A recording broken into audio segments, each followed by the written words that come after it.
Bien-aimés dans le Seigneur, je vous salue au nom de notre Seigneur Jésus-Christ.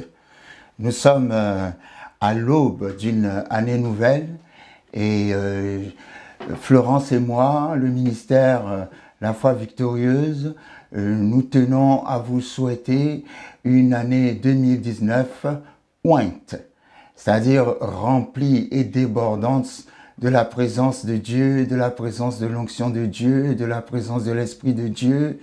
Que cette année soit pour vous une année très spéciale, très spécifique, où vous allez expérimenter des choses particulières de la part de Dieu. Le Seigneur n'a pas changé. Même si les années changent, Dieu est toujours le même, hier, aujourd'hui et éternellement. Et je voulais juste nous encourager à l'occasion de cette année nouvelle par rapport à la manière dont nous devons accueillir la parole de Dieu, recevoir la parole de Dieu. Je pense qu'il est très important pour nous, en cette année 2019, que nous changions notre attitude vis-à-vis de la parole. Je veux dire que notre relation avec la parole s'approfondisse encore plus, que nous considérions la parole comme une semence vivante et puissante ayant la capacité de changer les choses au moment où elle est déclarée. Je voudrais insister sur notre manière d'entendre, de lire et de recevoir la parole de Dieu. Parce que tout changement, tout miracle dépend de l'intérêt que nous portons personnellement à la parole.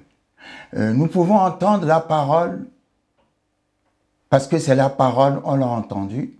Nous pouvons entendre la même parole parce que la même parole pour nous est la personne de Jésus et la recevoir d'une manière particulière. Nous pouvons entendre la parole et faire de la parole une source inépuisable de notre vie.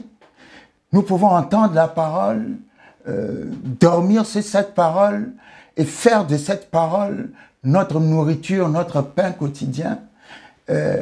Comme Jésus avait l'habitude de dire, il te sera fait selon ta foi.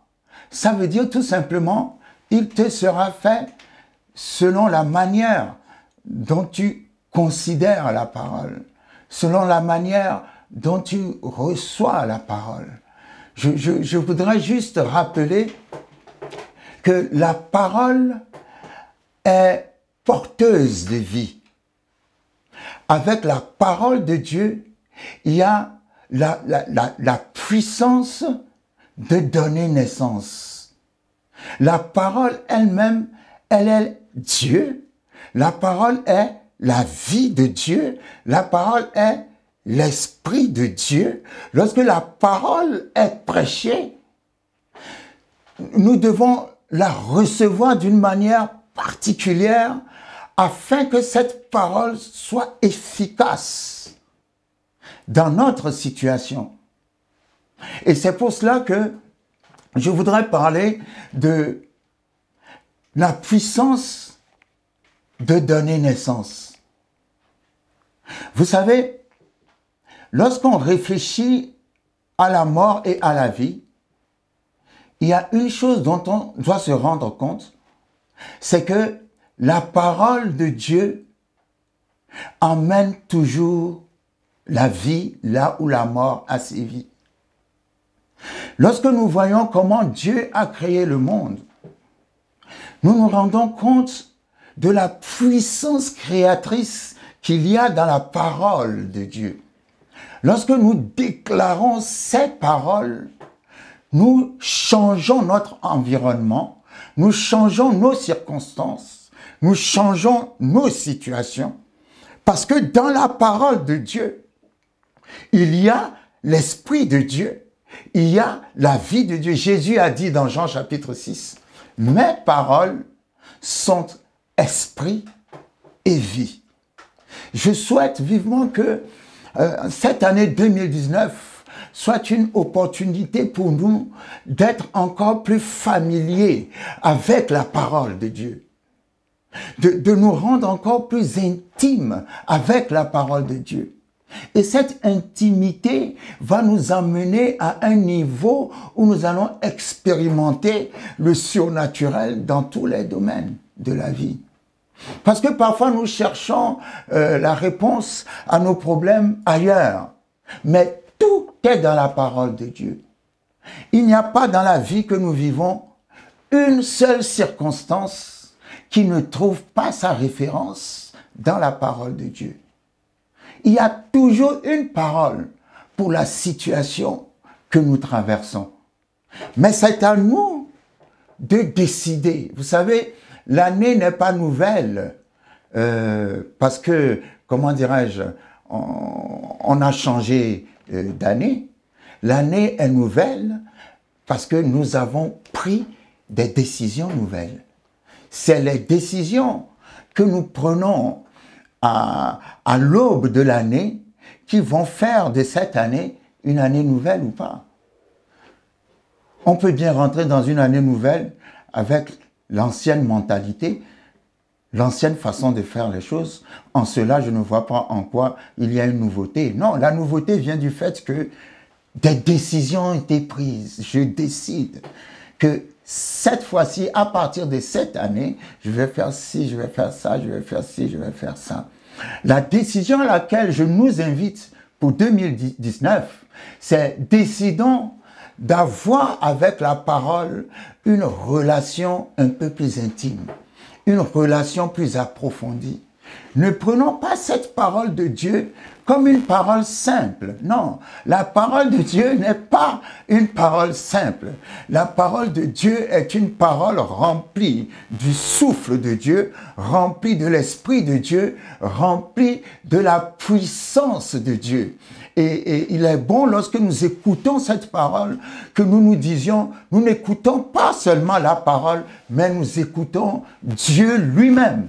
Comme le dit Jean chapitre 1, au commencement était la parole était avec Dieu, la parole était Dieu. Donc quand nous parlons la parole, nous parlons Dieu. Nous relâchons la capacité de Dieu. Et en relâchant la capacité de Dieu, tu ne peux plus être découragé. En relâchant la capacité de Dieu, tu ne peux plus être déprimé. En relâchant la capacité de Dieu, tu ne peux pas regarder cette année nouvelle avec tristesse ou avec inquiétude. Non.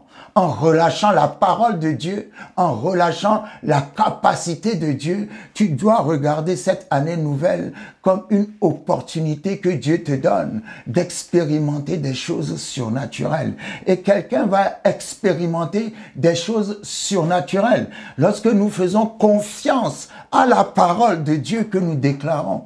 Cette parole emmène la vie là où la mort a sévi. Cette parole emmène la guérison là où la maladie a sévi. Cette parole emmène la prospérité là où la misère et la pauvreté ont sévi. Cette parole emmène l'ouverture là où il y a des blocages. Cette parole ouvre le ciel et le Seigneur envoie sur ta terre la rosée du ciel et le Seigneur transforme nos sécheresses et nos déserts en jardin et en terre fertile. Pourquoi? Parce que la parole a été déclarée.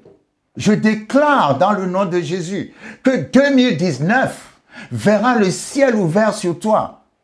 Je déclare dans le nom de Jésus que 2019 ne te verra plus au même endroit où tu as toujours été jusqu'à maintenant. Je déclare dans le nom puissant de Jésus-Christ de Nazareth que 2019 te fera rencontrer la main puissante de Dieu. Je déclare au nom de Jésus-Christ de Nazareth que 2019 te fera glorifier Dieu. Il y a un verset dans la Bible qui dit « Tu as mis un chant nouveau dans ma bouche ». Cette année, vous allez chanter des chants nouveaux. Pourquoi des chants nouveaux? Parce que Dieu va faire des choses nouvelles. Et Dieu va faire des choses nouvelles à cause de la manière dont vous considérez sa parole, dont vous recevez sa parole. dont vous entretenez sa parole, dont vous croyez dans sa parole.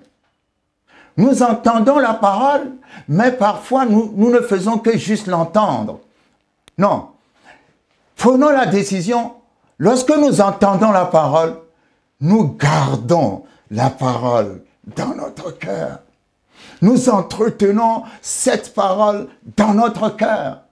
Nous arrosons cette parole avec notre foi dans notre cœur. Et nous allons voir comment cette parole va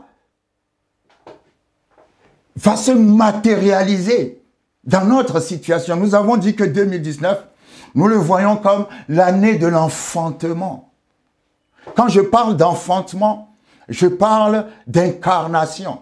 C'est-à-dire, je parle du rêve qui finalement prend un corps. Je parle du rêve qui finalement devient une réalité. Je parle de cette longue attente. Cette attente qui dure depuis des années, mais qui finalement finit par se concrétiser. Un peu comme la parole dit dans Jean 1, verset 14, « Et la parole s'est faite chair. » La parole, jusque-là, était restée au niveau de la parole, c'est-à-dire invisible. Mais la Bible dit de l'invisible, la parole s'est faite Jésus-Christ. À un moment donné, à force de déclarer la parole, elle finit par se faire chair. Et 2019 est l'année où le rêve va se faire chair. L'attente ne sera plus une attente inassouvie, mais ça sera une attente qui va se concrétiser.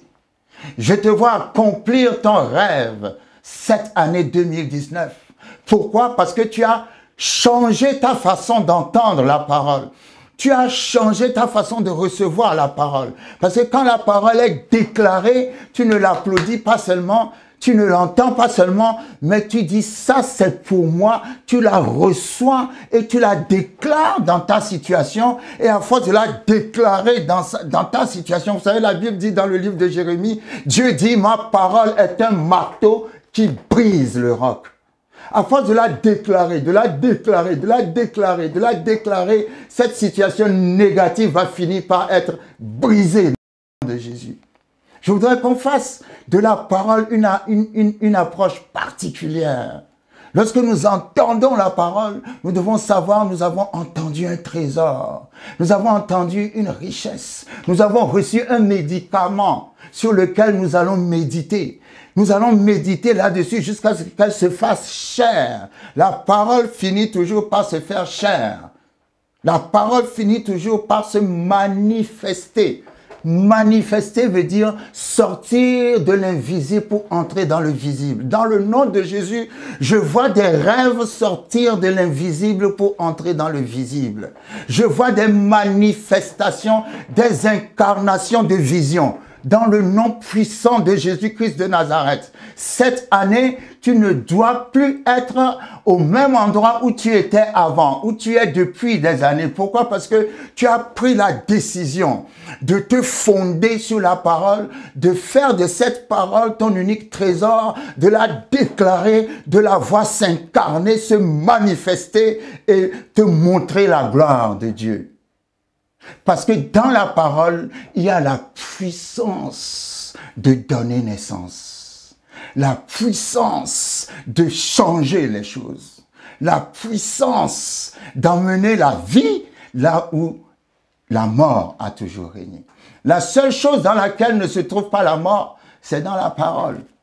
La parole amène la vie. Quand elle est déclarée, elle amène la vie. Lorsque nous allons dans Genèse, chapitre 1, la Bible dit, « Au commencement, Dieu créa les cieux et la terre. La terre était informe et vide. Il y avait des ténèbres à la surface de l'abîme et l'Esprit de Dieu se mouvait au-dessus des eaux. » Verset 3, « Dieu dit, lumière soit. » C'est ça la bonne traduction, c'est un commandement que Dieu a donné. Lumière soit. Et la lumière fut. Et la Bible dit au verset 4, Dieu vit que la lumière était bonne. Nous allons nous arrêter là. Lorsque nous prenons les 3 premiers versets de Genèse, chapitre 1, nous voyons d'abord la Trinité, qui est une formule que beaucoup de gens rejettent, mais qui est une évidence lorsqu'on lit la parole de Dieu. La Bible dit, Genèse chapitre 1, Dieu créa les cieux et la terre. Verset 1. Verset 2, la terre était informe et vide, il y avait des ténèbres à la surface de l'abîme, et l'Esprit de Dieu se mouvait au-dessus des eaux. Verset 3, la Bible dit, Dieu dit, lumière soit.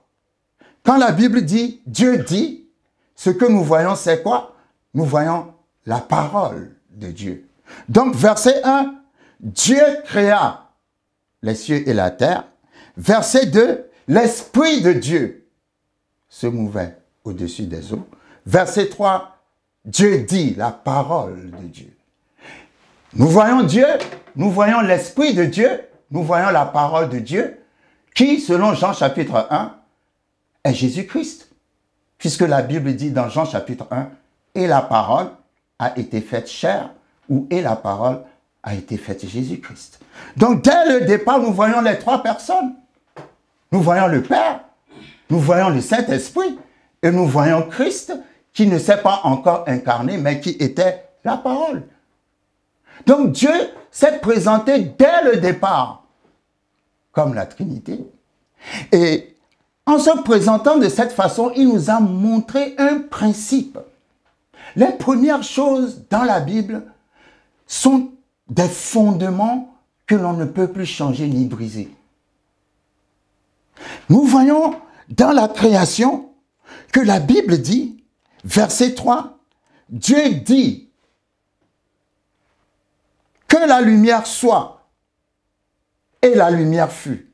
Cette parole, que la lumière soit ou lumière soit, cette parole, c'est Jésus-Christ.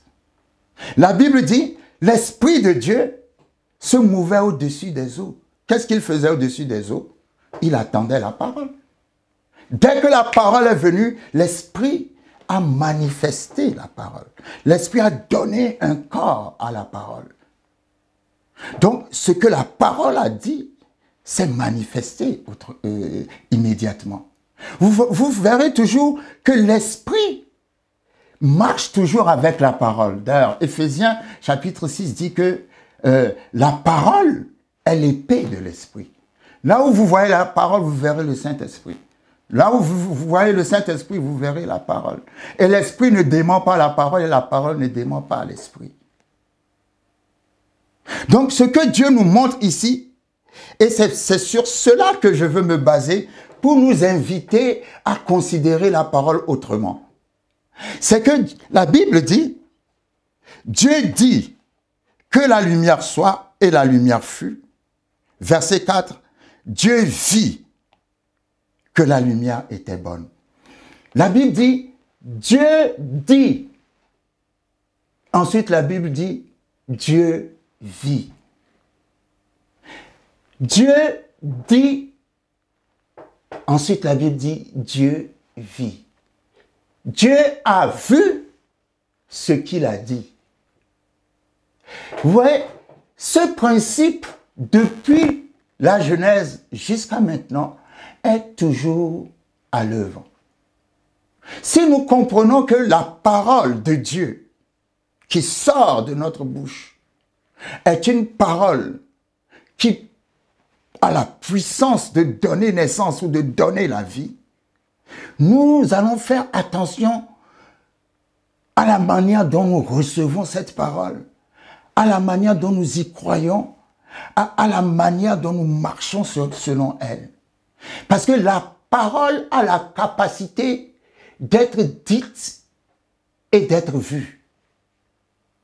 Si la parole a la capacité d'être dite et d'être vue, c'est-à-dire de se manifester à l'instant où elle est dite, c'est que dans la parole de Dieu, il y a quelque chose. Dans la parole de Dieu, il y a un miracle. Dans la parole de Dieu, il y a la parole elle-même est une semence.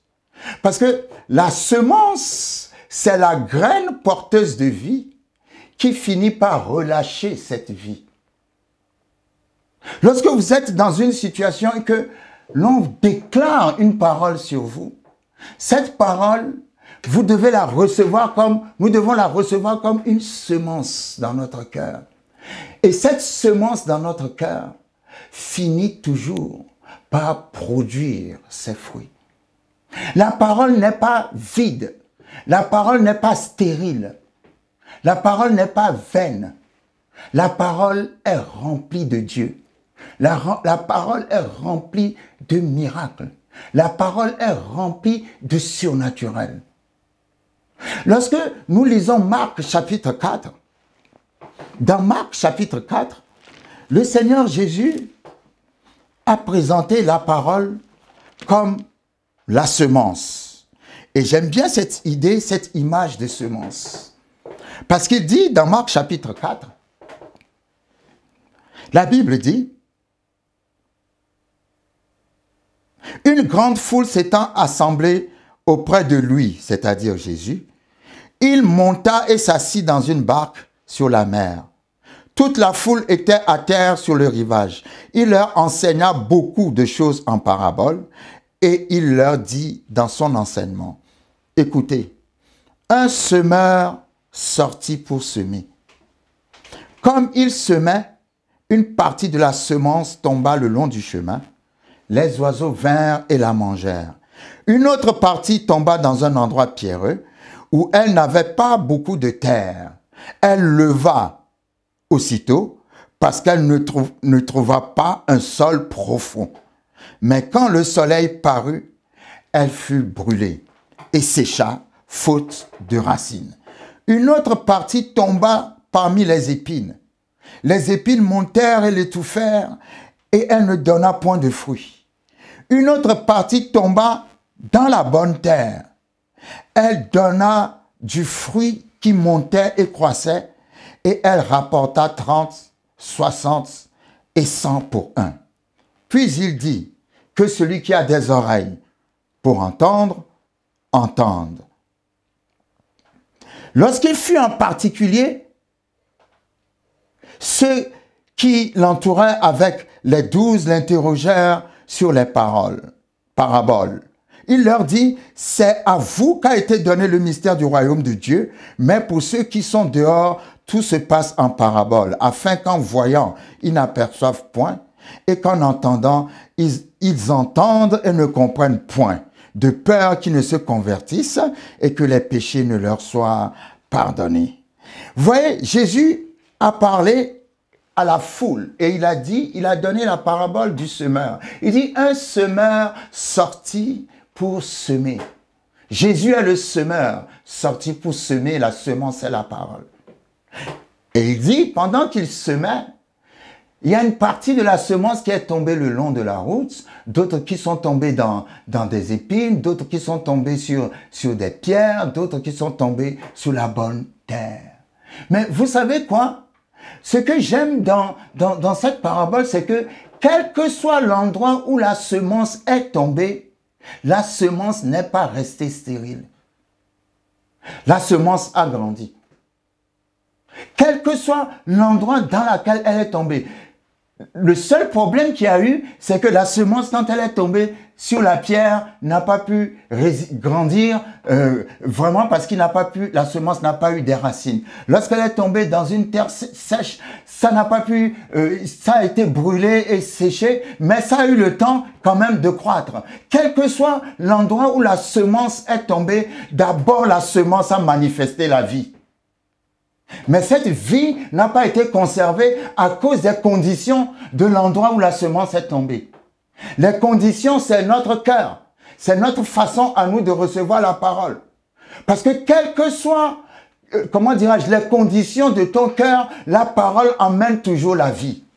Mais la vie est desséchée. Le miracle disparaît. Pourquoi? Parce que tu n'entretiens pas ton cœur pour pouvoir conserver la semence qui est la parole. Donc, à chaque fois que la parole est prêchée, la vie est prêchée. Mais seulement quand tu entends la parole, tu ne la gardes pas. Ça ne prend pas racine pour devenir un arbre et porter des fruits.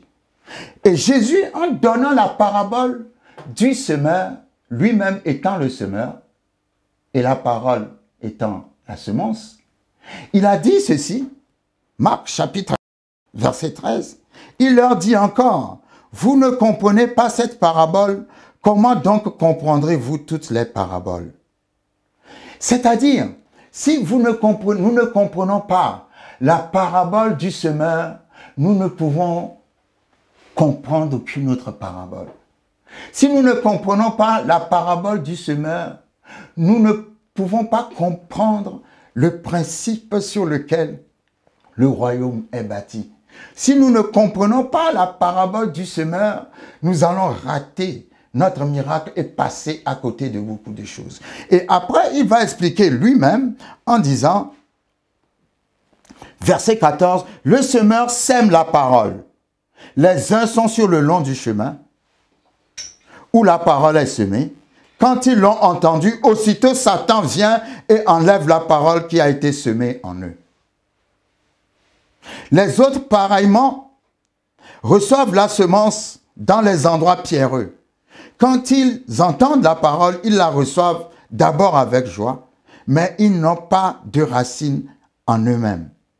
Ils manquent de persistance et dès que survient une tribulation ou une persécution à cause de la parole, ils y trouvent une occasion de chute. Et il dit, d'autres reçoivent la semence parmi les épines. Ce sont eux qui entendent la parole, mais en qui les soucis du siècle, la séduction des richesses et l'invasion des autres convoitises étouffent la parole et la rendent infructueuse. D'autres reçoivent la parole ou la semence dans la bonne terre. Ce sont ceux qui entendent la parole, la reçoivent et portent du fruit, 30, 60 et 100 pour un. Donc, Jésus est en train de parler de la manière dont nous recevons la parole. Parce que la parole amène toujours la vie. Mais cette vie n'est pas conservée à cause des conditions de ton cœur.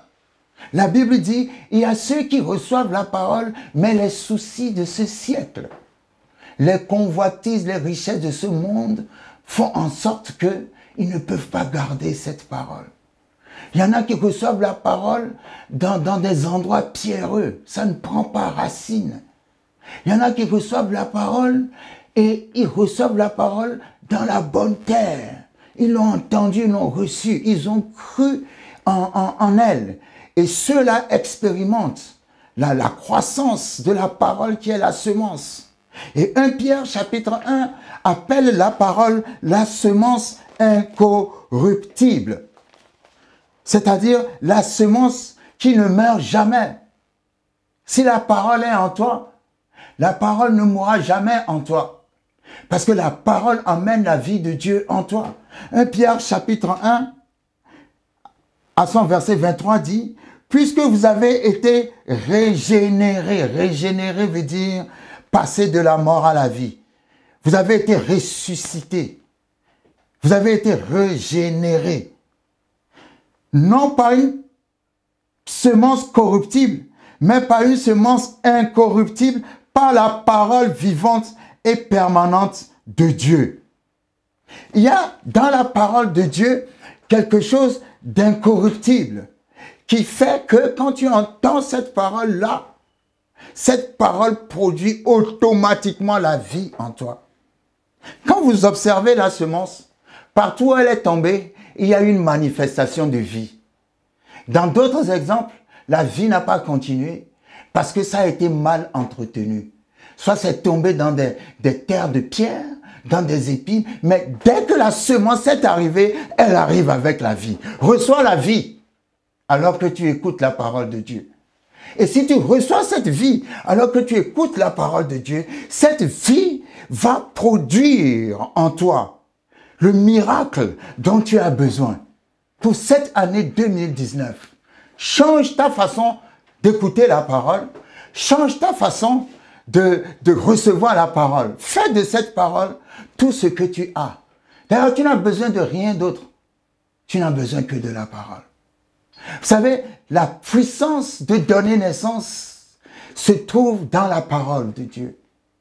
Parce que la parole de Dieu, dans Ésaïe 55, Dieu parle et Dieu dit, car ma parole ne me revient pas sans avoir accompli son effet. Si la parole est déclarée, il y aura un effet. Je déclare dans le nom de Jésus que 2019 te fasse vivre les effets de la parole.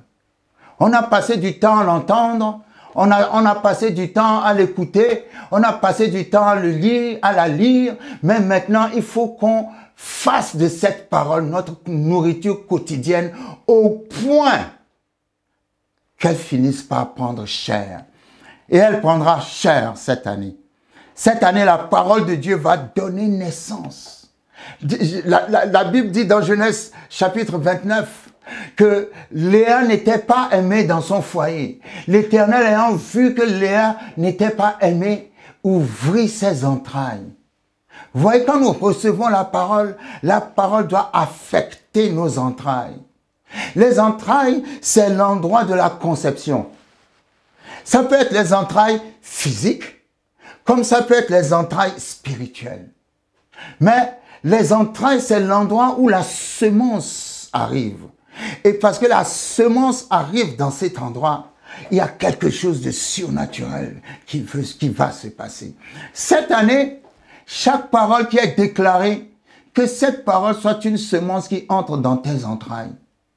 Que ce soit dans tes entrailles physiques, ou que ce soit dans tes entrailles spirituelles, là où se crée le réma, la révélation. Quand tu entends la parole va parler à ton cœur. Et alors qu'elle parle à ton cœur, elle emmène la joie dans ton cœur, d'une réalisation, d'un miracle qui ne s'est pas encore accompli, mais dans la parole, tu vois déjà ce miracle. Je veux que tu vois ton miracle au travers de la parole.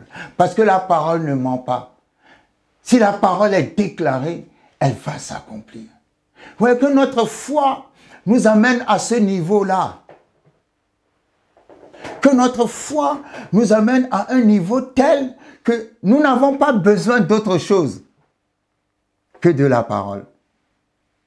Dans ta situation, dis-toi, Seigneur, juste donne-moi une parole. Et je le dis souvent, quand Moïse allait partir en Égypte, Dieu ne lui a pas donné des troupes de soldats et des chars. Dieu ne lui a pas donné une bombe atomique. Dieu lui a donné une parole. Va dire au Pharaon de laisser mon peuple aller. Point.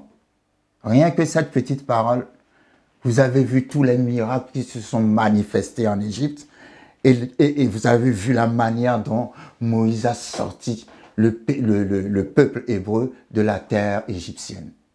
Il n'a pas eu besoin d'autre chose à part la parole. Si tu reçois la parole, avec cette parole, tu peux faire plus que Moïse a fait. Vous voyez, quand l'ange Gabriel, Luc chapitre 1, est venu vers la Vierge Marie, il est venu avec une parole. Tu seras enceinte, tu mettras au monde un fils, on l'appellera fils de Dieu, il sera le sauveur du monde. Point. La parole.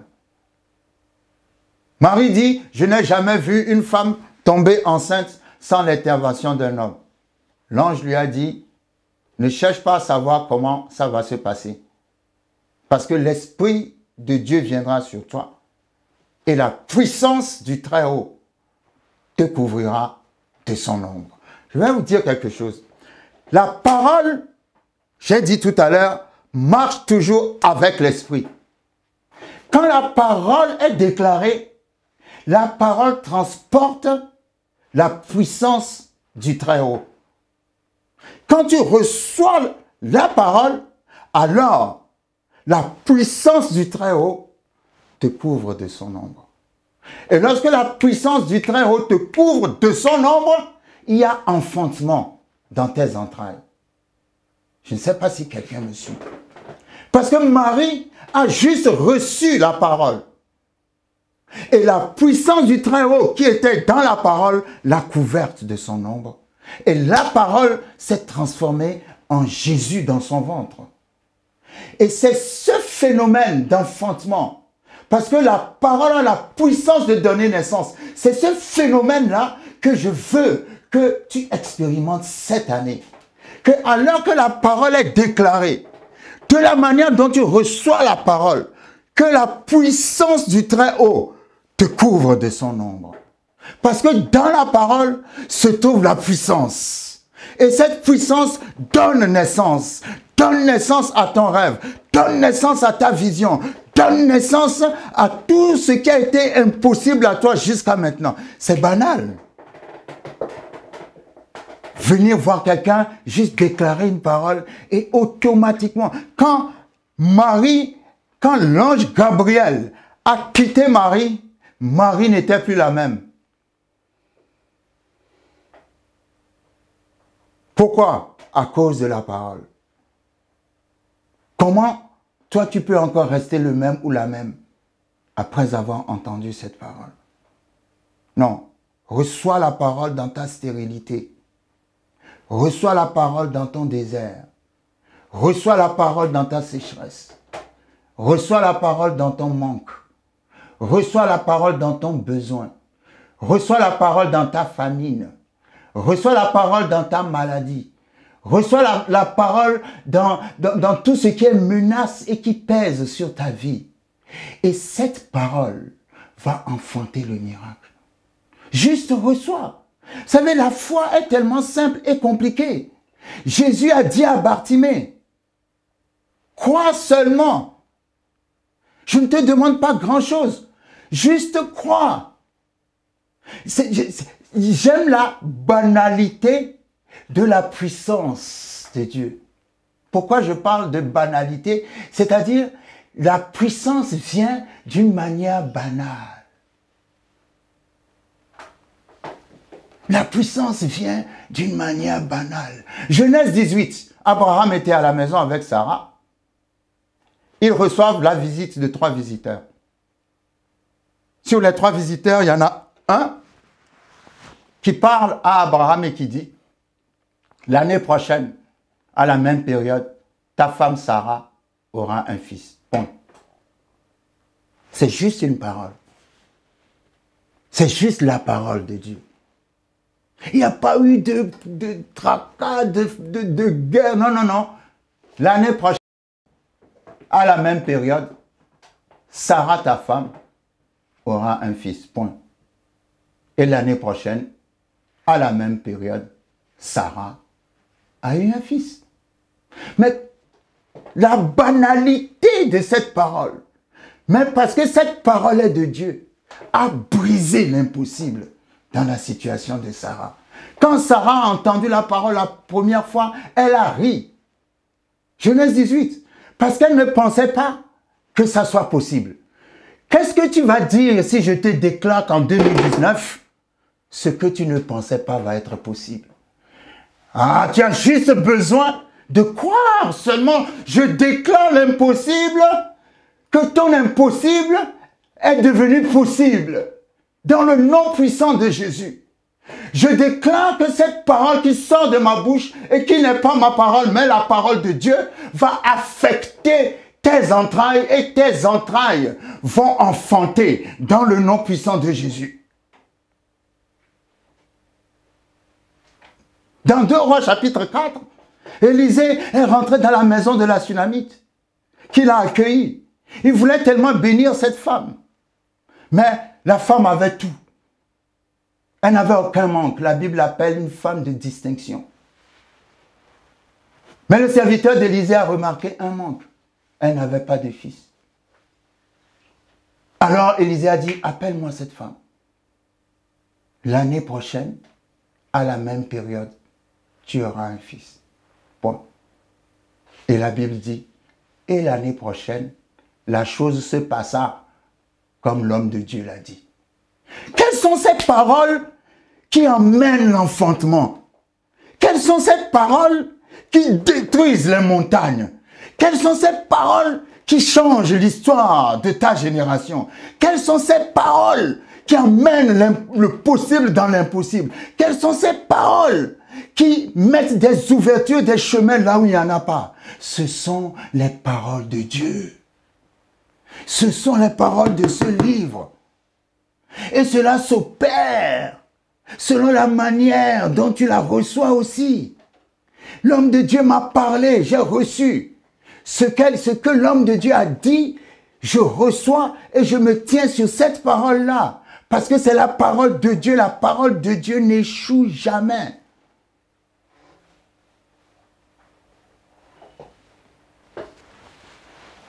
La famine était telle en Samarie.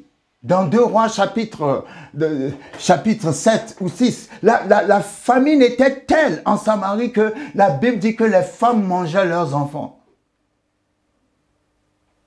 Élisée arrive au milieu de cette famine. Et il dit, demain, il y aura la nourriture dans le pays. La Bible dit, le ministre des Finances du roi a dit, même si Dieu mettait des fenêtres au ciel, ce que tu as dit n'arrivera pas. Élisée lui a répondu, tu le verras arriver, mais tu n'en mangeras pas. Ouais, il ne faut pas défier la parole de Dieu lorsque la parole est déclarée. La Bible dit le lendemain, comme le prophète l'a dit, la nourriture est revenue dans le pays. Ah, je ne sais pas quelle est la situation que tu traverses actuellement, mais j'ai une parole pour toi. Les choses vont redevenir comme avant. La main de Dieu va revenir dans ta vie. Le ciel qui est fermé est en train de s'ouvrir sur toi. Les montagnes sont en train de se rabaisser devant toi. Les portes sont en train de s'ouvrir devant toi. La Bible dit, élevez-vous portes éternelles, car le roi de gloire veut faire son entrée. Aujourd'hui, je déclare dans ta vie que tu vas faire ton entrée. 2019, tu vas faire ton entrée. Et les portes qui jusqu'ici t'étaient fermées vont s'ouvrir d'elles-mêmes. La Bible dit, les montagnes fondent comme la cire dans la présence de l'Éternel. Je vois les montagnes de quelqu'un disparaître. Et Dieu mettre un chemin là où il n'y a pas de chemin. Cette année, si on te voit pleurer, ça sera parce que tu as été trop béni. Ça ne sera jamais parce que quelque chose te manque ou parce que tu es dans la douleur, parce que l'Éternel va te visiter.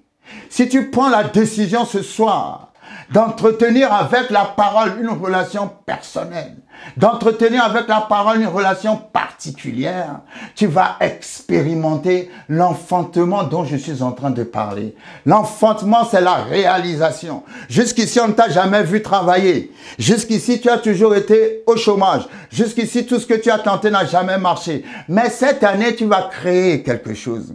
Cette année, tu vas enfanter un projet. Un projet qui va te ramener encore plus que si tu travaillais et si tu étais payé avec un salaire. Cette année, on ne te verra pas là où tu as toujours été vu.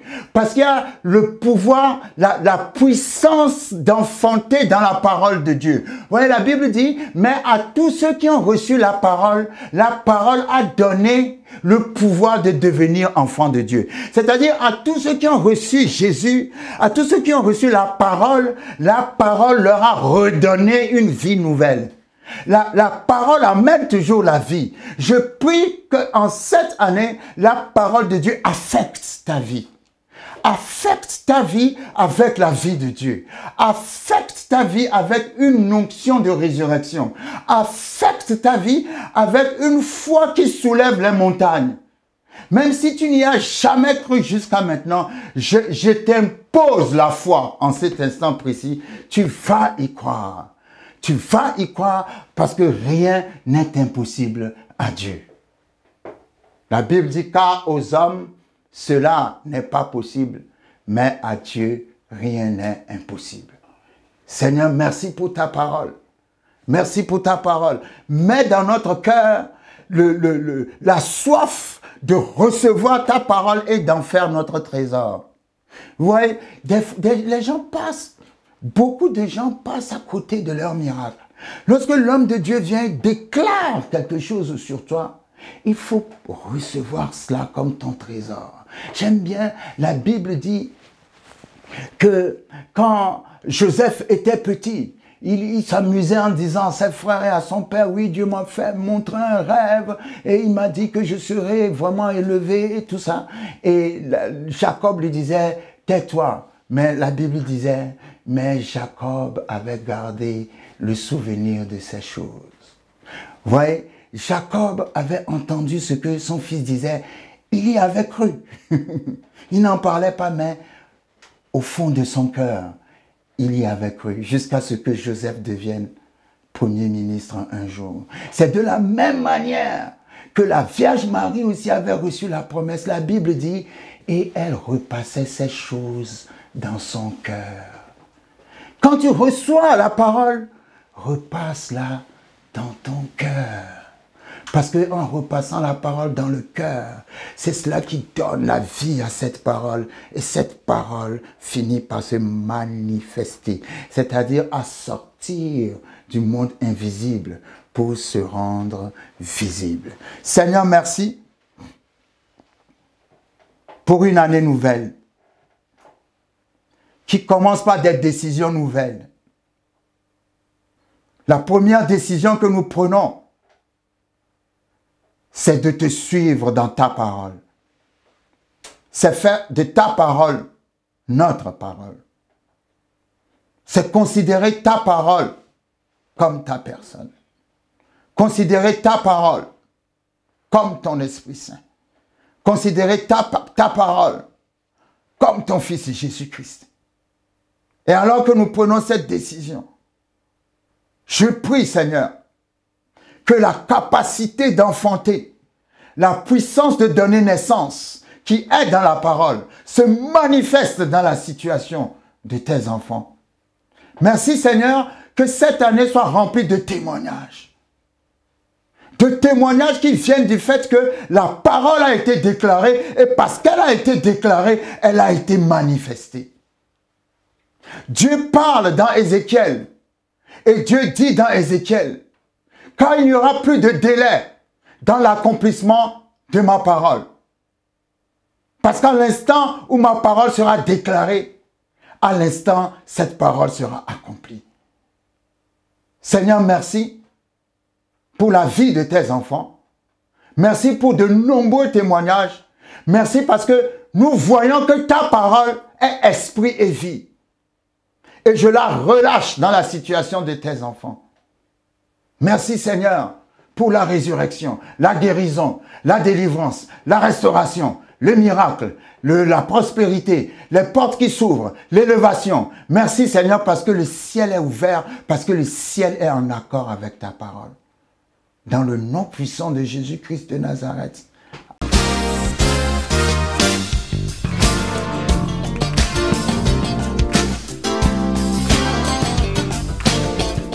Bien-aimés dans le Seigneur, je vous salue au nom de notre Seigneur Jésus-Christ. Je voudrais vous informer au sujet de 3 jours d'activité que j'aurai avec le pasteur Clément Jérôme dans son église. Et nous souhaiterions vous en parler et vous en donner les détails. Est-ce que le pasteur Jérôme peut... Ok, je voudrais juste vous donner des précisions par rapport à l'organisation de cette rencontre. D'abord, nous allons commencer par le vendredi 11 janvier, à partir de 21h pour une veillée spéciale de prière. Et puis, nous allons enchaîner le samedi 12 janvier, à partir de 17h, pour une adoration, louange, dans la présence du Seigneur, plus une exhortation. Et au final, nous allons terminer par un culte spécial le dimanche 13 janvier, à partir de 14h30. Maintenant, il faut vous indiquer aussi l'adresse pour y accéder à l'église. Nous sommes situés au 71 rue Étienne Dolé. C'est dans le 94, dans la ville d'Alfortville. Alors, pour y accéder, il y a 2 possibilités par les transports en commun. D'abord, les gens qui descendent à la gare de Choisy-le-Roi, ils prennent le bus 103 et ils descendent à l'arrêt Rose. Et puis, ceux qui viennent par la gare de Maison-Alfort, ils prennent aussi les mêmes bus 103 et ils descendent aussi à l'arrêt Rose. Voilà pour les informations, comment accéder à l'église. Oui, donc nous vous attendons à l'occasion de ces 3 jours d'activité spéciale. Nous sommes en début d'année, donc ça sera pour l'église de mon pasteur, Clément Jérôme, la première veillée de l'année. C'est très important, à l'occasion de l'année nouvelle, de participer à une activité de prière qui pourra impacter tout le reste de l'année. Donc nous comptons sur vous. Vendredi, nous avons une veillée. Samedi, nous avons adoration, louange et puis une exhortation autour de la parole. Et le dimanche, nous aurons un culte spécial. C'est déjà une grande joie pour moi de passer 3 jours avec vous. Et je sais que le ciel sera ouvert et que nous allons tous recevoir du Seigneur. Que le Seigneur vous bénisse.